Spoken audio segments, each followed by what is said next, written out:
نتوسل بالحبابة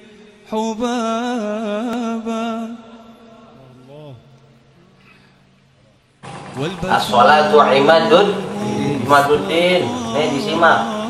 Sholat tiangnya agama. Faman aqamaha faqad aqamaddin. Barang siapa yang mendirikan sholat maka dia telah mendirikan agama, yakni telah mendatangkan semua rukun-rukun Islam di dalamnya.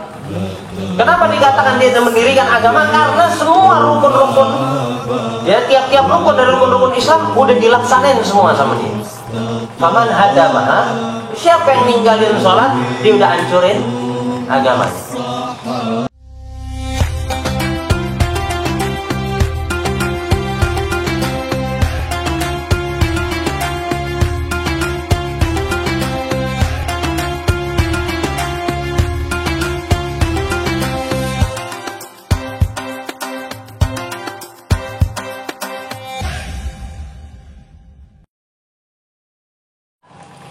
As-sholatu imaduddin. Nih disimak. Sholat tiangnya agama. Faman aqamaha faqad aqamaddin. Barang siapa yang mendirikan sholat maka dia telah mendirikan agama, yakni telah mendatangkan semua rukun-rukun Islam di dalamnya. Kenapa dikatakan dia mendirikan agama? Karena semua rukun-rukun, ya tiap-tiap rukun dari rukun-rukun Islam udah dilaksanain semua sama dia. Faman hadamaha, siapa yang ninggalin sholat, dia udah hancurin agamanya. Kenapa? Karena di dalam sholat ada syahadat, udah pasti. Ya, nggak akan sholat orang yang nggak syahadat. Nggak bakal melaksanakan sholat orang-orang yang bukan ahli syahadat. Orang yang ahli syahadat baru dia mau laksanain sholat. Ada orang non muslim mau sholat di masjid? Nggak ada. Pasti orang min ahli syahadat. Ada nggak syahadat dalam sholat? Ada. Secara i'tiqad wa secara amali. Secara amalinya talafut di dalam tahiyat kita. Di dalam tasyahud kita syahadat lagi kepada Allah secara lisan, secara nutuk, secara pengucapan. Oke? Zakat ada di dalam sholat, ada zakat. Kalau lengkap dulu, ada puasa di dalam sholat. Ente puasa di bulan Ramadan, ente nggak boleh makan, nggak boleh minum, nggak boleh kumpul, ya paham, nggak boleh kumpul tanda kutip loh ya. Banyak anak-anak, jadi anak nggak perjelas, nggak pertegas ya. Ya kumpul keluarga, oke? Nggak boleh di bulan Ramadan. Cuma kayak gitu. Di dalam sholat, ente pahamin definisinya puasa, al-imsak, menahan diri. An jami'il muftirat, dari segala hal yang dapat membatalkan puasa ente, min tulu'il fajar ila ghurubi syams, ala wajhin makhsusah, biniyatin makhsusah. Ente menahan diri dari hal yang membatalkan puasa dari terbitnya fajar, dari semenjak fajar sampai terbenam matahari, dengan cara yang khusus, dengan niat yang khusus. Maksud cara yang khusus ya cara tadi. Ada cara-cara lah nanti. Andaikan misalnya nih, misalkan ya, ini cara. Orang puasa bibirnya sering kering, dibasahin pakai air liurnya, maaf, dibasahin. Basah kan? Masih basah, andaikan dikeluarin lagi, dijulurkan lagi lidahnya, kemudian masuk ke telan, batal puasa.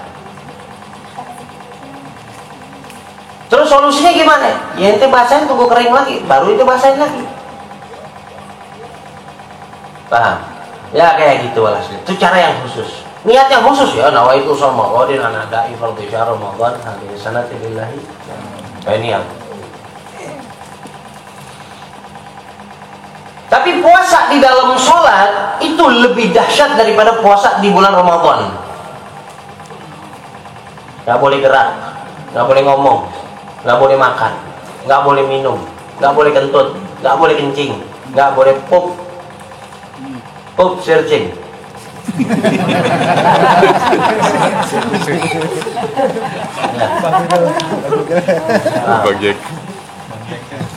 Paham? Jadi lebih dahsyat puasa di dalam sholat. Ada puasa nggak berarti? Ada puasa di dalam sholat. Haji 5 kali dalam sehari ente adahkan wajah ente ke Ka'bah. Seakan-akan ente ini berhaji dengan hati ente. Ka'annaka tahujja biqalbika. Seakan-akan ente berhaji dengan hati ente.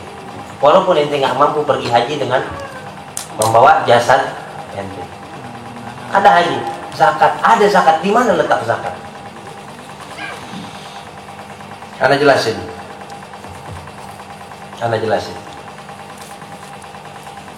Al-Imam Mutawalli Asy-Sya'rawi beliau menjelaskan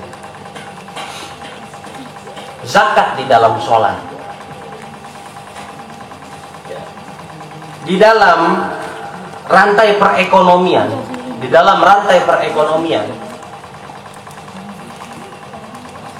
yang menjadi puncak nomor 1 di dalam rantai perekonomian itu apa? Harta. Oke? Harta itu dihasilkan dari apa? Dari upaya, usaha, adanya amal. Adanya amal dari mana? Ayo, adanya amal dari mana? Waktu. Nggak ada waktu, nggak bisa ngamal ente. Waktu ente diberhentiin sama Allah, bisa beramal. Mati ente, meninggal, masuk kuburan juga. Pindah gang arwah. Paham ente? Bukan beramal, malah ditanyakan soal amal. Paham ente? Paham. Fi urfil iqtisad, di dalam puncak perekonomian yang jadi peringkat nomor 1 itu adalah dana, mal, harta. Harta dihasilkan dari upaya, dari kerja. Kerja bisa terjadi gara-gara ada waktu. Paham ente? Sedangkan zakat ya, zakat fitrah kek, zakat apapun kek, itu mengambil dari mana? Dari upaya ente, dari waktu ente, apa dari harta ente? Dari harta. Ingat ya, dari harta. Harta ente yang diambil. Mau zakat fitrah pakai beras, ente beli pakai duit. Berarti zakat fitrah mengambil harta ente. Mengambil sebagian dari harta kita yang diambil sama zakat ini. Yang mana harta itu dihasilkan daripada upaya. Upaya itu dihasilkan daripada waktu. Berarti asal usul dari semuanya ini terjadi ada itu waktu. Berarti puncaknya waktu. Makom yang paling tinggi, derajat yang paling tinggi di semua ini, sehingga terhasilkan ini, ya, terhasilkan apa namanya,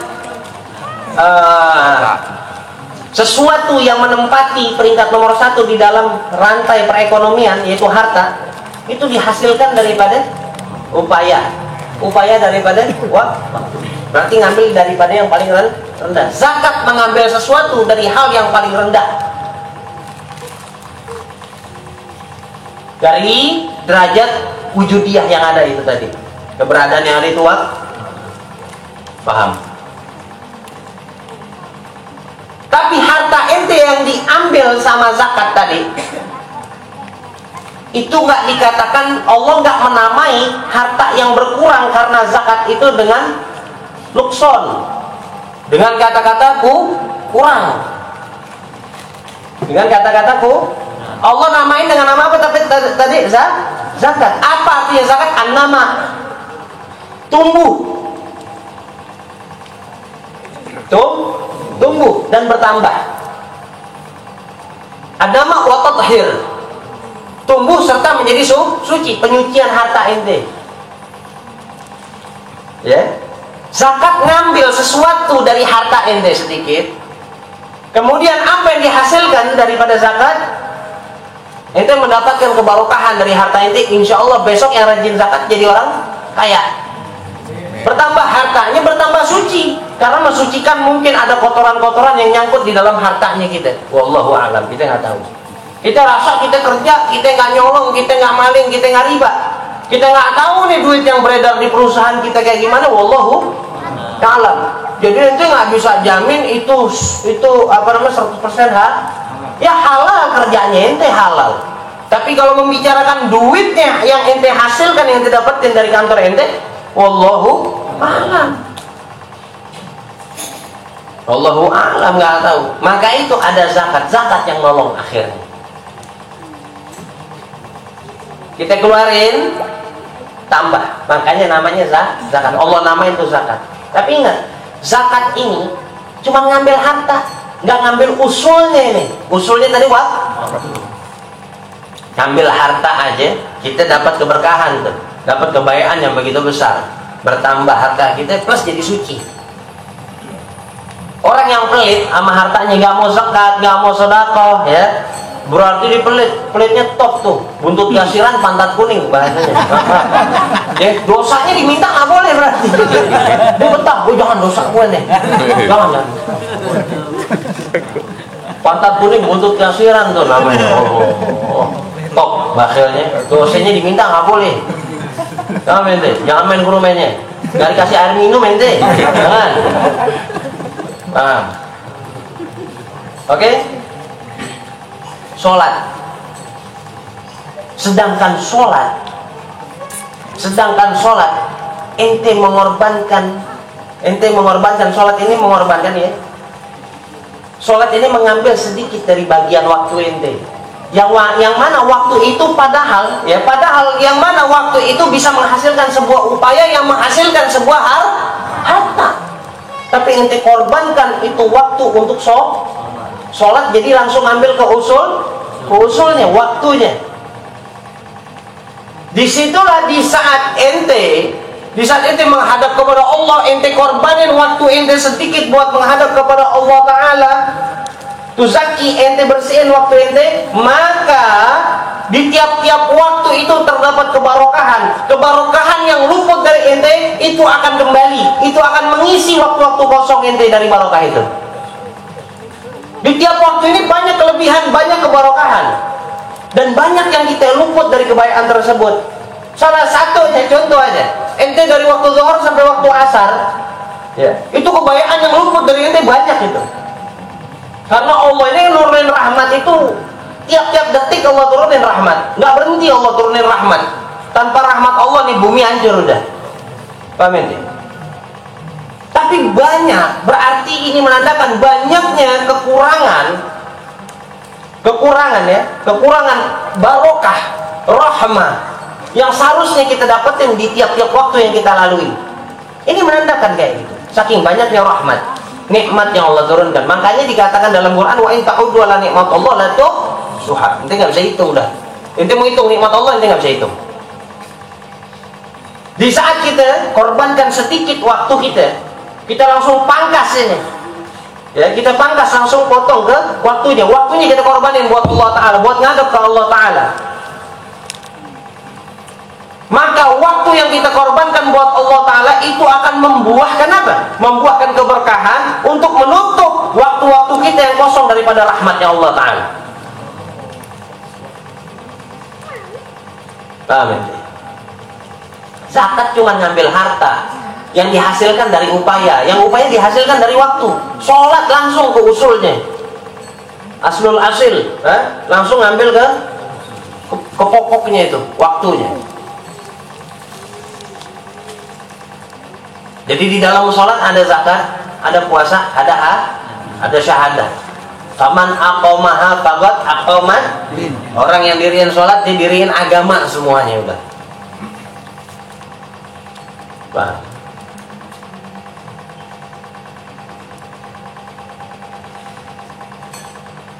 Orang ninggalin sholat, ya udah dihancurin agamanya semua.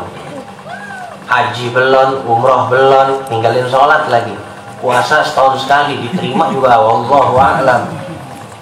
Zakat kalau inget, inget kalau inget, diingetin kita. Ramadan ujung-ujungnya bayar zakat saja fitrah. Coba kagak ada Ramadan, wala zakat wala sedekah. Wala zakat wala sedekah. Ninggalin sholat lagi, ya Allah. Ini lebih bahaya dari corona ini. Loh iya, lebih bahaya dari corona. Udah tuh waktu tercecer, terserat berat, kan? Terserai berat itu. Waktu itu habis non barokah, non rahmat, ninggalin sholat lagi, udah kelar dah. Malaikat azab tuh tinggal lu gue kata malaikat azab. Hah? Iya. Paham ya? Itu zakat. Kalau zakat yang ngambil harta, ngembaliin kita ngembalikan kita dengan barokah yang begitu besar, harta kita jadi bersih, harta kita bertambah. Apalagi di saat yang kita ambil ini, yang kita korbanin waktu yang seharusnya ente bisa bekerja ngasilin duit, tapi ente cut sedikit waktu ente, ya. Ente cut 10 menit buat sholat.